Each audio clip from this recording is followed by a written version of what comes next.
conditioning specialist and a personal trainer here with Recreation Services. We've gotten a few new pieces of equipment and we're wanting to show you how you can use them and what to do. So this is our hip thrust platform, and as you can see, I've already got some weights loaded on here. It's also for your own comfort a good idea to grab one of these bar pads, and you're able to do that just from going and asking one of the lovely fitness attendants at the fitness attendant desk for one of these. As long as you bring it back afterwards, they're free to use for members. So what we're gonna do is open the Velcro on this guy, or if you're using one without the Velcro, you just slip it onto the bar. If it is with Velcro, close the bar around it, close the Velcro around the bar. And then you want to position the weight so that this middle part here is lined up in the middle. Next, we are going to just slide our way underneath here. It's not the most fluid motion.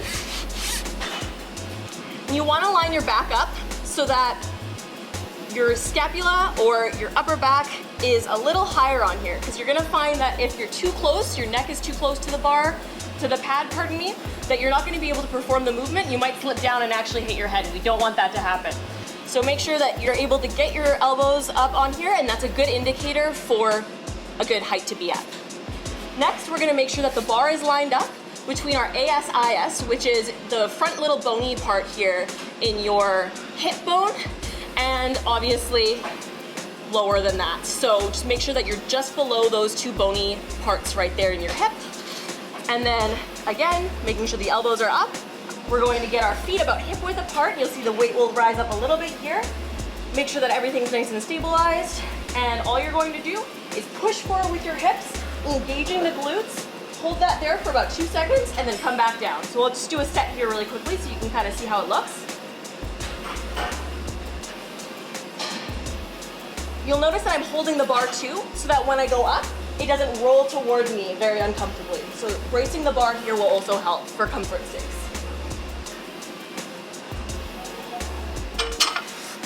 Soon we will also be getting some bands that we can wrap around these poles here, so that if you're not comfortable doing weights this heavy, or you just want to save some time, you can also attach some bands here and then slip underneath the band and do the same movement with a band.